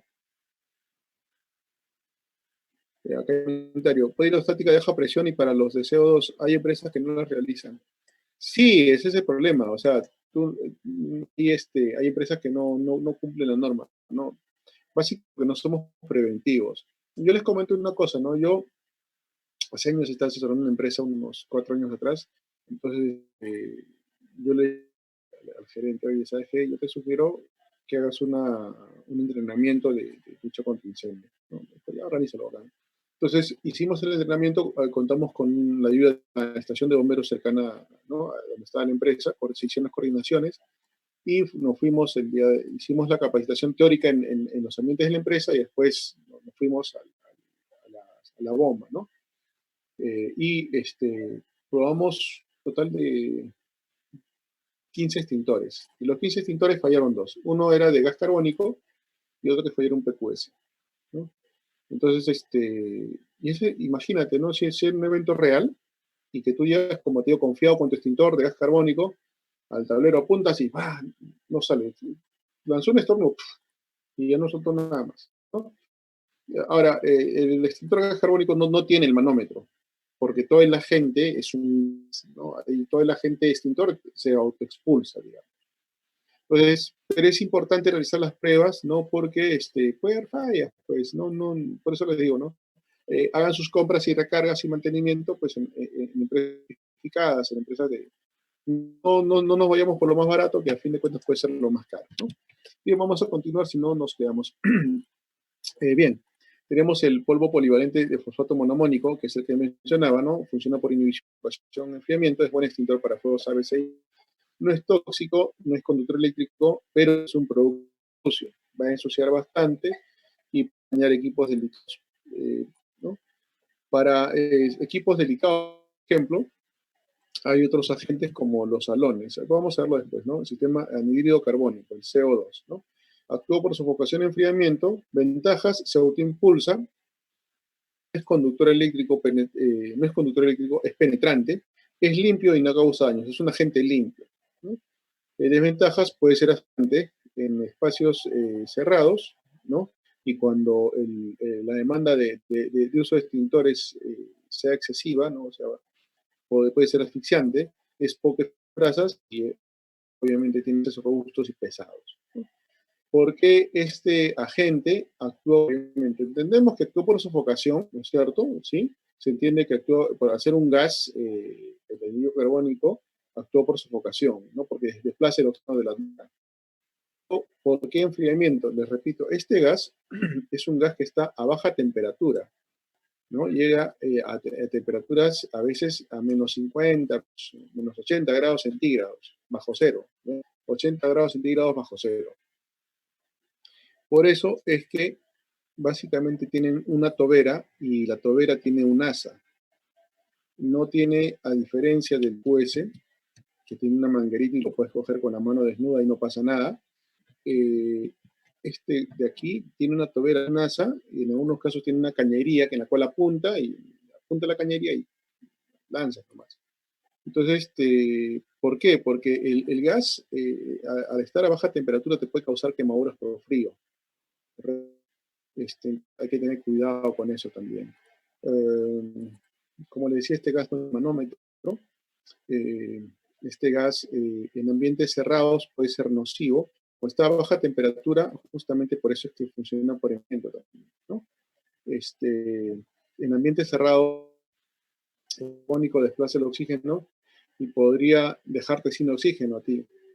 Entonces, hay que tener cuidado, ¿no? Con la cantidad de agentes, de extintores, de carbónicos que se utilizan en un ambiente cerrado, ¿no? En ambientes abiertos no es muy recomendable porque el gas se termina disipando. Podría fallar ahí. Tiene un poco también esa falencia, ¿no? Bien. Halones. Los halones es otro agente limpio, actúan por inhibición y enfriamiento, también al ser un gas que está compresionado, ¿no? Tiene a baja temperatura, enfría, ¿no? Ventajas, no es conductor eléctrico, es un agente muy limpio. Desventajas, es poco eficaz frente a brasas, perdón, el precio es elevado y es un agente nocivo para el ambiente, daña la capa de ozono. ¿Ya? En España lo han prohibido desde el año 2000 más o menos el uso de halones. Sin embargo, hay sistemas, por ejemplo, ¿dónde se puede utilizar los halones? En la central de CPUs, ¿no? UPS, donde tienes la información de un banco, de un aeropuerto, ¿no es cierto? En los barcos también usan este tipo de agentes, ¿no? En la sala de máquinas. Pero tiene todo un sistema. ¿En qué consiste este sistema? Hay uno que es automático y otro que es manual. El automático, ¿no? Obviamente es peligroso si hay personas que quedan atrapadas dentro de esa área porque ya no salen y van a morir, ¿no? Entonces, el automático es donde no hay personas. O si es que van a entrar personas, hay todo un sistema de bloqueos, ¿no? Se desconecta el automático, hay un tema de bloqueos, se avisa que están ingresando personas, hay una bitácora, es todo un proceso, ¿sí? Cuando es automático, se cierran las puertas para evitar el acceso de oxígeno automáticamente y hay rociadores que descargan el alón. Descargan el alón, se activan todos los rociadores de ese ambiente, hay sensores de calor que justamente le indican a un solenoide que active los salones, que dispare los salones. Hay un detector, me desordeno un poco ya. Hay un detector de calor o de humo, o ambos, ¿no? Que detectan la presencia del calor o del humo. Son muy sensibles, que detectan temperaturas de 50, 60 grados, ¿no? Entonces, hay básicamente para que actúe un detector de humo tiene que formarse un colchón de 10 centímetros. Este detector de humo es muy sensible, no requiere eso. Entonces, basta que el detector de humo bloquea las puertas, enviar información a una central, la central solenoide, el solenoide se activa para que por inundación se activen toditos los aspersores del alón. Entonces, se descarga el alón por inundación o por diluvio, abarca todo el ambiente y después hay unos extractores que absorben este alón y lo reciclan, ¿sí? Es básicamente la forma como funcionan estos sistemas. Esto es, hablamos en automático, ¿no? Ahora, el manual, por ejemplo, cómo funciona en la sala de máquinas de un barco, quien activa este sistema es el capitán, ¿no? El capitán del barco, del navío. Entonces, si es que hay un evento de incendio en sala de máquinas, el capitán ordena que salgan, ¿no? Y cuando a él le dicen que ya todos han salido, que el personal está fuera de la sala de máquinas y que el ambiente está sellado, entonces él activa un control y lo mismo, se produce la descarga, puede ser también de espuma física, puede ser de halones, puede ser de gas carbónico, hace la descarga también por inundación y después ya, ¿no? Si no es salón, si no es salón, ya lo abren o aplican también los extractores, ¿no? Entonces, así funcionan los salones. Como les digo, es un agente muy limpio, es muy eficaz, tiene dos desventajas, el precio y otro que es nocivo contra el ambiente, ¿no? Me parece que la Convención de Montreal, el protocolo de Montreal han prohibido ya el uso de halones, ¿no? O sea, para ser soltados al ambiente, ¿no? Porque son nocivos contra el ozono. Bien, agentes especiales. Vamos a avanzar esto básicamente, ¿no? Tenemos esta tablita donde te dice las clases de fuego que tienes, ¿no? Y cuál es el agente más adecuado para atender al fuego clase A, B, C, D o K, ¿no es cierto? Por ejemplo, para el fuego clase K, ¿no? El agente es el acetato de potasio, ¿sí? Y ningún otro agente es adecuado para los fuegos clase K. Bien, extintores de incendios, ¿no? Algunas características de los extintores. Hay dos tipos de extintores, los permanentes presurizados y los presurizados en el momento del empleo, ¿no? Y ya expliqué unas características de este permanentemente presurizado. Es un agente extintor gaseoso y proporciona su propia presión de impulsión, tales como los CO2, ¿no? Pero cuando tienes un extintor de PQS, aquí tienes dos agentes, un agente expulsor y un agente extintor. El agente extintor debe ser un agente como el fosfato, el monomonio o el fosfato monomónico, eh, que tenga que ocupe el 75% de la capacidad de la botella, ¿no? Y que justamente sea expulsado por el gas que usa el nitrógeno fuera de la botella para apagar el amargo, el conato de incendio, ¿no? Y los presurizados en el momento es una botella completamente cerrada y tiene esta botellita auxiliar que contiene el agente expulsor. Entonces, esta es otra historia, ¿no? Estoy seguro que ustedes más han visto extintores de este tipo y no de este tipo. Yo he visto este extintor en mina, por ejemplo. En una unidad minera he visto este tipo de extintores. Bien, hidrantes, ¿no? Tenemos extintores contra incendio, tenemos los hidrantes, gabinetes contra incendio, rociadores automáticos, los sprinklers y los sistemas fijos de extinción. Hidrantes, tenemos básicamente de agua, que están en la ciudad, ¿no? Y en algunas empresas también tienen este tipo de sistemas.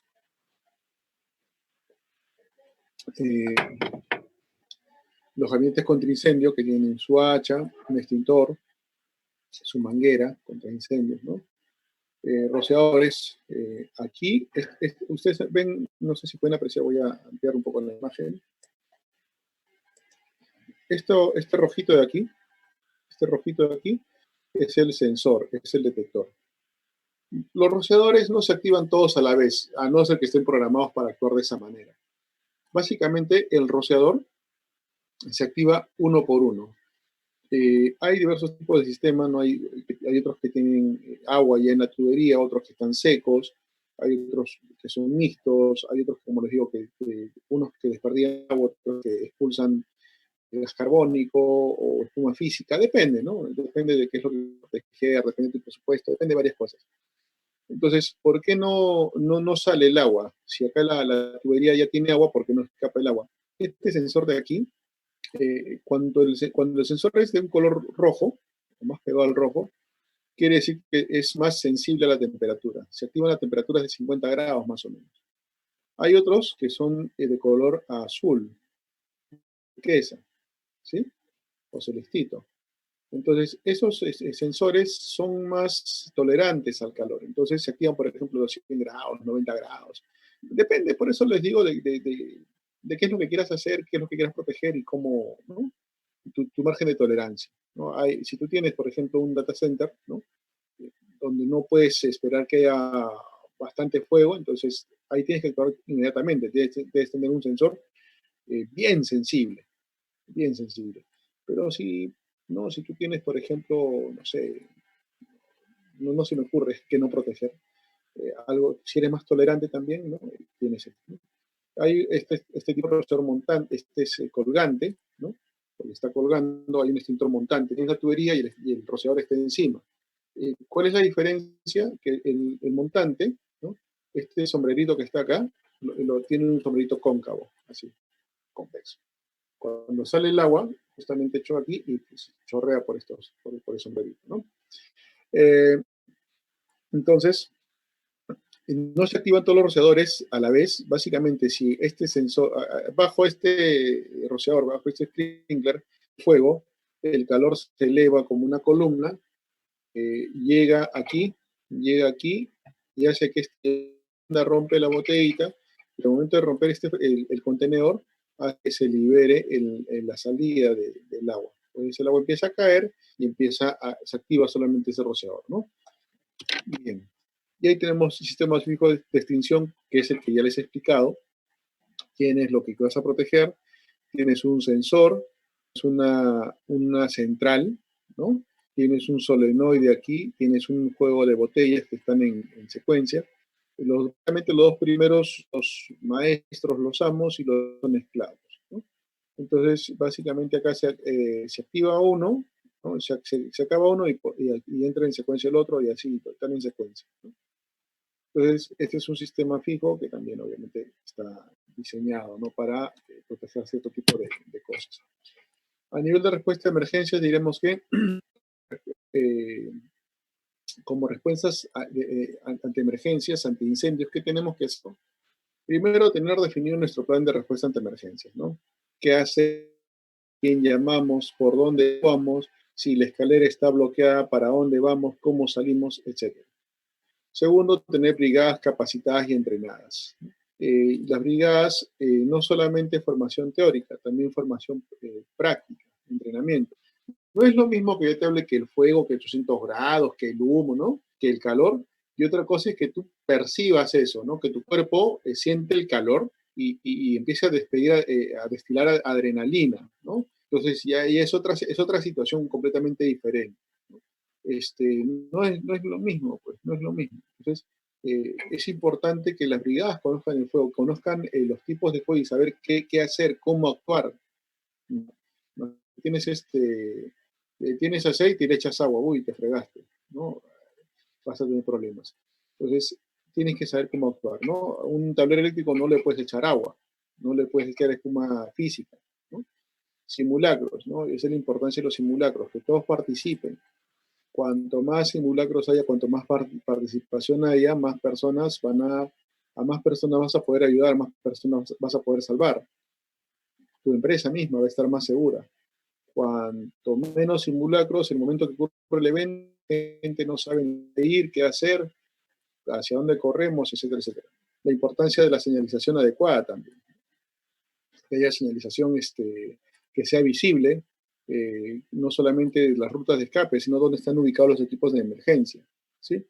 Y estas empresas donde, por ejemplo, una señalización de salida te mandaba hacia una pared ciega, ¿no? Entonces hay este tema también, o el extintor, o la señal del extintor está pues a metro 40, metro 50, ¿no? No es lo adecuado, ¿no? He visto también eh, el otro tema es el mantenimiento de sistemas de protección, ¿no? Eh, Termino esto y paso a responder las preguntas que hay. Mantenimiento de los sistemas de protección, también los extintores tienen que estar colgados a una altura adecuada, ¿no? La parte superior no debe estar más arriba de metro 50, metro y medio. Y nunca deben tocar, nunca la base del extintor debe tocar el piso. Máximo, o sea, la distancia entre el piso y la base del extintor debe estar debe ser 20 centímetros, ¿no? Si es que hay a unos le ponen como un taquito, ¿no? Entonces también de una distancia de 20 centímetros. Y el tema, como les digo, el mantenimiento, que estén en buen estado, los extintores que estén funcionando, que las mangueras contra incendio, los gabinetes contra incendio, pues no tengan los vidrios rotos, ¿no? Yo tengo fotos de inspecciones donde tengo, por ejemplo, el gabinete de extintor que tiene vidrio roto, ¿no? Otro gabinete que estaba vacío, ¿no? O sea, llegamos al punto, estaba bien sucio el gabinete, entonces siempre hay que comprobar, abrir y no había el extintor adentro, ¿no? O bien que los extintores los tienen en el almacén, ¿no? O sea, no es, ¿no? O que el extintor no corresponde a la señalización. Tú tienes una señalización que le han puesto de extintor de CO2 y tú ves hay un extintor de un PQS. Entonces, este tipo de cosas no deben fallar, no deben estar presentes en nuestra empresa, ¿no? O que el acceso al extintor esté bloqueado, ¿no? Entonces, recuérdense que el extintor siempre tiene que estar visible a 180 grados, ¿no? En una esquina, entonces tiene que ser visible por ambos lados, ¿no? Tengo una esquina, yo la pongo a este lado, es invisible para el pata que está acá. Yo lo pongo a este lado, es invisible para el pata que viene por acá. Entonces, tiene que ser visible a 180 grados, ¿no? Inspección de instalaciones, también hay que tener que las rutas de escape no estén bloqueadas, las escaleras, tengan pasamanos, que tengan esta cinta que evite que uno resbale, ¿no? Que esté señalizado, etcétera, etcétera. Y números de emergencia visibles, ¿no? Siempre cuando uno llega a inspección, oye, ¿cuál es el número de emergencias? Ahí está, ¿dónde está? Está en el plan de seguridad. ¿Y tú lo conoces? No, no lo conozco. ¿Qué pasa si en este momento alguien se cae? O a veces estamos a 200 metros en construcción, a veces estamos cuando se hacen carreteras, ¿no? Mantenimiento de obras de pistas en ciudad, tú estás a 200 metros después de las oficinas, 300 metros, o a veces a más distancia, ¿no? Y la gente no sabe a quién comunicarse, cómo reportar la emergencia, es todo un tema. Entonces, los números de emergencia tienen que estar visibles, saber a quién llamar. Obviamente, si el personal que trabaja no es de la zona, hay que decirle pues que hay cobertura aquí en Lima no hay problema porque entra Vitel, Movistar, etcétera, etcétera, ¿no? Claro, Entel, y hay otra línea más. Pero en provincia no pasa así. Yo, por ejemplo, estoy yendo a trabajar a una mina donde hay Claro y Entel. Hay otras minas donde solamente Movistar. Alpamarga hay solamente Movistar. Chinalco hay Claro y Entel, ¿no? Y así, cada mina tiene su, Andaichagua también tiene solamente Movistar. ¿Qué pasa si yo no sé esto y me voy y llego y no tengo señal, ¿no? Entonces, eso también es importante, que la gente que suba al proyecto, ¿no? a la mina, a la obra, sepa con qué operadores cuenta para poder comunicarse, ¿no? Bien, vamos a responder unas preguntas que están en el chat. ¿Es lo mismo que un plan de contingencia, el plan de emergencia? No, el plan de emergencia es general, el plan de contingencia es específico, ¿ya? En emergencia tú contemplas, ¿no? Para todas las emergencias, para emergencia, definimos las emergencias, tipo nivel 1, nivel 2, nivel 3, ¿ya? Que puede ser por causas naturales o puede ser causadas por el hombre. Contingencia, incendio. Contingencia, hemorragia. Contingencia, atragantamiento. ¿Ya? Entonces, la contingencia es un hecho específico. Ante un atragantamiento, ¿qué es lo que hay que hacer? Maniobra de Hendrich, ¿no? ¿Dónde hay que presionar? Esternón, 2 dedos hacia abajo, presiona en J, ¿no es cierto? Incendios, ¿qué hay que hacer? Escapar, correr, usar extintores, pulsar el botón de emergencia, dónde está el botón de alerta, ¿no? Dónde está la alarma, etcétera, etcétera. Contingencia, terremoto, ¿qué hacemos? ¿No? Entonces, todo esto tiene que estar descrito. Ahora, todas las contingencias deben estar dentro del plan de emergencia, ¿sí? El plan de emergencia es el macro y la contingencia es el específico, el micro. ¿Se debe pedir prueba hidrostática? Claro, cuando hay una supervisión, por ejemplo, si tú vas a pedir, si tú tienes una obra, estás en una oficina, en un momento,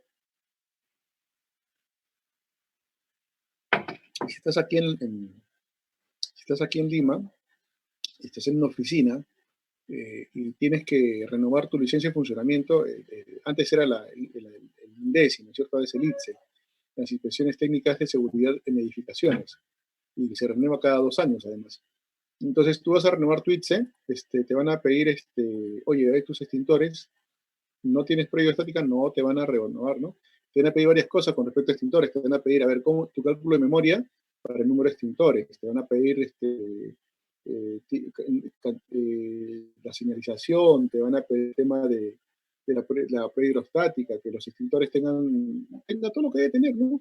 Que la botella esté en buen estado, que tenga su etiqueta para qué clase de juegos es, que tenga su tarjeta, su cartilla de inspección, que es más, que esté inspeccionada, que esté impresa por ambas caras. En una cara tiene que estar la identificación del extintor, ubicación, tipo, ¿no? Etcétera, etcétera. Y cuáles son los criterios que tiene que inspeccionar, que son como 13. Y al reverso debe estar una cuadrícula, ¿no? Los meses punto 1, punto 2, punto 3, punto 4, 13, y enero, febrero, marzo, abril, mayo. Entonces tú vas inspeccionando, ¿no? Cilindro, buen estado, perfecto. Tiene la tarjeta, perfecto. ¿Cómo está la manija de transporte? Perfecto. Manómetro, perfecto. Entonces, ok, al final tu firma. Entonces, todo esto tiene que estar, todo esto te lo va a inspeccionar el ITSE, ¿no? Y si cumples estos, al menos estoy hablando del tema de incendios, ¿ah? Si cumples esto, entonces te van a dar tu licencia. Si no, olvídate, decir, mira, tienes estas oraciones, estos gastos, ¿no? Bien, no sé si hay alguna pregunta más. Mientras van escribiendo sus preguntas, los dejo con Enrique para que les dé alguna información a las personas que quieran obtener su certificado.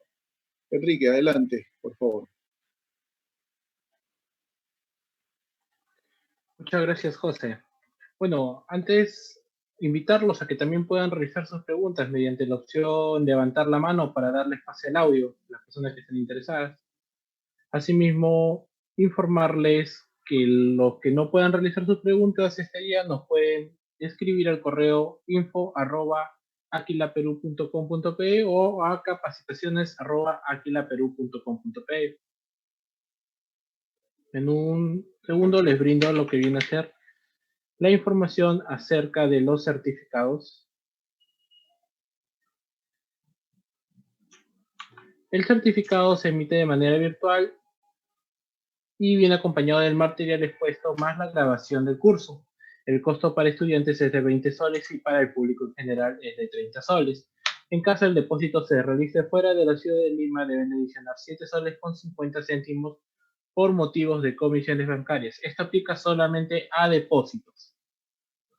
Tenemos diferentes medios de pago como Yape, Luquita, Pli, asimismo como nuestra cuenta corriente en el BCP y nuestras cuentas alternas.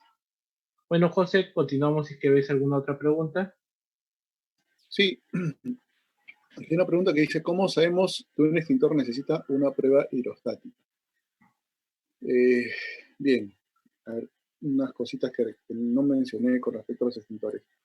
Los extintores deben ser recargados anualmente o cuando han sido utilizados. ¿Qué pasa? Yo tengo, y después paso a responder tu pregunta, porque tu pregunta me llevó a pensar esto, que no lo había mencionado. ¿Qué pasa si hay un fuego, un conato de incendio, ¿no?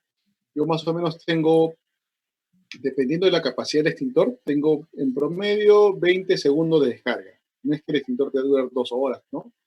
Ahora, puede durar un minuto, un poco más, dependiendo uno de 50 kilos, un rodante, ¿no? O de 100 kilos. Pero un extintor de 6 kilos debe durar unos 20 segundos, más o menos, ¿eh? Más o menos, poquito más, poquito menos. Me doy cuenta que, no sé, se prendió el tacho de basura, el tacho de papelitos, cogí el extintor y, ¿no? Y 1, 2, 3, 4, 5 y se apagó. Con la descarga de 5 segundos, se apagó el fuego. ¿Eso quiere decir que puedo agarrar mi extintor y colocarlo nuevamente? No, ese extintor ya tiene que recargarse.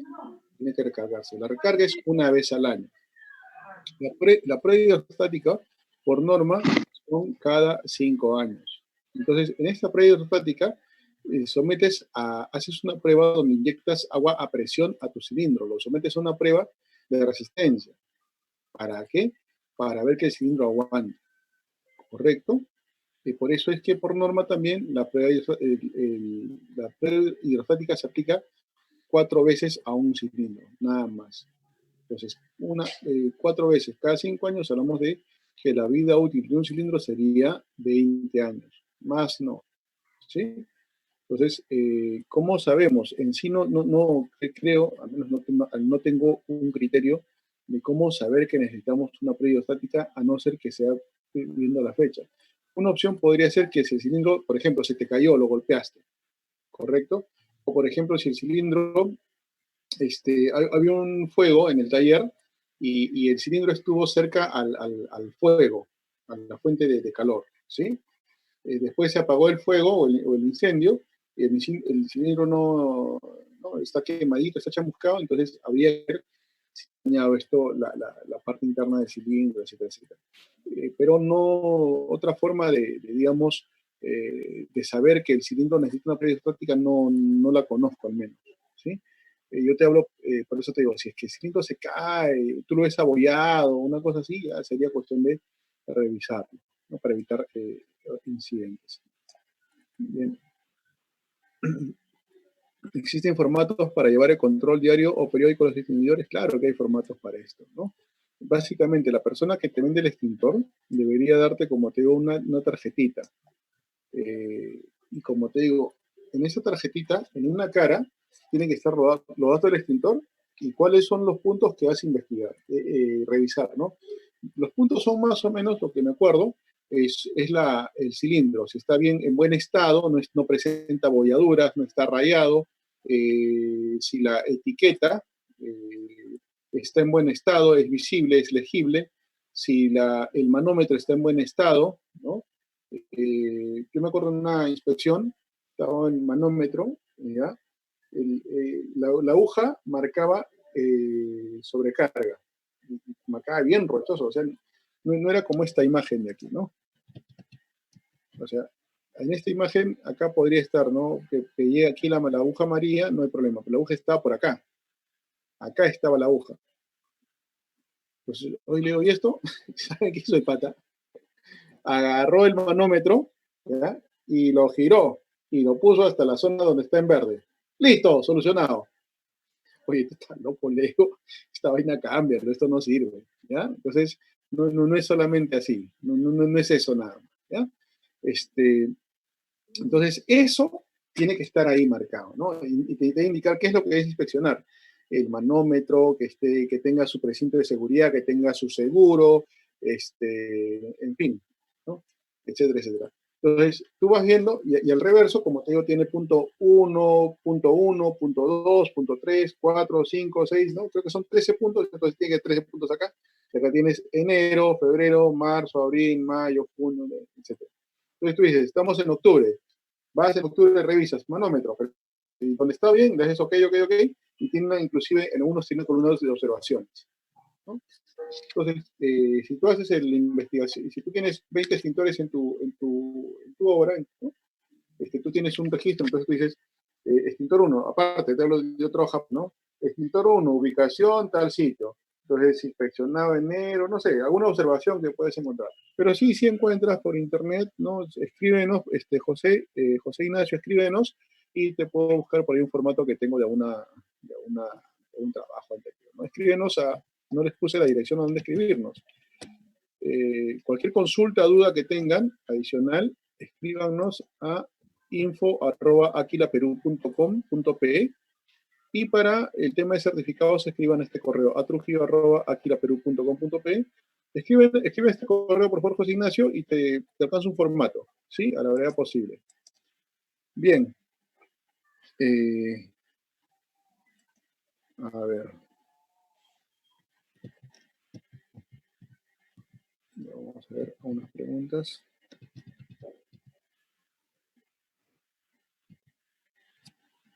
Ya. Sí. A ver. ¿Qué otras preguntas? Bueno, José, Dice. mientras que vas viendo las otras preguntas, invitar a los participantes a los cursos que vamos a tener el día de mañana y el día viernes. El día de mañana vamos con el curso de Reglamento de Seguridad y Salud en el Trabajo en el sector de construcción. Y el día viernes cerramos la semana con el curso de formación del Comité de Seguridad y Salud en el Trabajo en tiempos de COVID-19. Ok. Bien, dice, ¿qué significa que la aguja del manómetro esté fuera de la zona verde? Si está hacia la derecha, a ver, me explico. Si está hacia este lado, quiere decir que le han inyectado demasiado nitrógeno, gas nitrógeno, y hay demasiado gas, es peligroso. Por eso te digo, si está acá al costadito de la zona verde, no hay problema, es un tema de calor que está expuesto al sol o un tema que se está asentando el agente extintor. Y si está acá, el problema es que está despresurizado. El problema es que si esta aguja está a este lado, sí es peligroso, ¿eh? Podría ser peligroso, porque es un gas que tiene demasiado gas. Ante un golpe fuerte podría reventar. ¿Ya? ¿Cómo calculo la cantidad de extintores en un área? Hay una metodología que está en la 350. Búscate la NTP 350, la familia 350, donde hay una que te habla justamente. Más o menos lo que te dice, linealmente la distancia entre extintor y extintor debe ser 23 metros. 23, 25 metros. Pero hablo de lineal. ¿Qué pasa si estoy a diferente nivel? No, eso ya no cuenta como lineal. ¿Ya? Oye, pero entre extintor y extintor hay 10 metros. No, pero no tiene que ser lineal, no hay diferente nivel. Si hay desnivel, ya necesitas otro extintor. También hay criterios que te van a explicar ahí en la norma.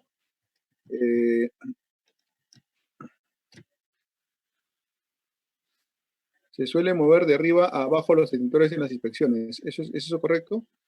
Bueno, a ver, lo que te he entendido es que en las inspecciones coges el extintor, ¿correcto? Este extintor está instalado, lo retiro y hago esto. Espero que sea esta la mayor. No brillo, ¿no? O sea, pongo así, así y así, ¿no? ¿Para qué se hace eso? Como te digo, para ver si hay agente, y si el agente extintor que se ha pelmazado se disuelve, ¿ya? Eso es un poco. Antes de usar el extintor también, cuando tienes un extintor de PQS, lo que vas a hacer es esto, ¿no? ¿Para qué? Para que el agente extintor que está aquí abajo, que es un polvo que se puede haber apelmazado, se suelte. Porque si no lo desapelmazas, al momento de hacer la expulsión podría no salir, ¿ya? Sí, sí es correcto, no hay problema, ¿no? Lo que no se debe hacer es golpear el extintor de ninguna manera, ¿ya? A ver, vamos a hacer una pregunta más, creo que ya era la última. Sí, bueno, ya no hay preguntas más. Bien, señores, muchísimas gracias por el curso, ¿sí? Cualquier duda, por favor, escríbanos estos correos, estamos prestos a ayudarlos. Y nada, pues a seguir cuidándose. Bien, Eso sería todo. Espero verlos mañana en el curso de la ley del Reglamento de Seguridad y Salud en el Trabajo para el sector construcción civil. Y el día viernes también en el curso de formación del Comité de Seguridad en tiempos de COVID, ¿no? Que va a estar a cargo de mi compañero Gino Herrera. Bien, Enrique, sería todo. Buenas noches. Muchas gracias. Muchas gracias, José. Buenas noches con todos. Los esperamos. Se pueden inscribir a través del Facebook. Buenas noches a todos.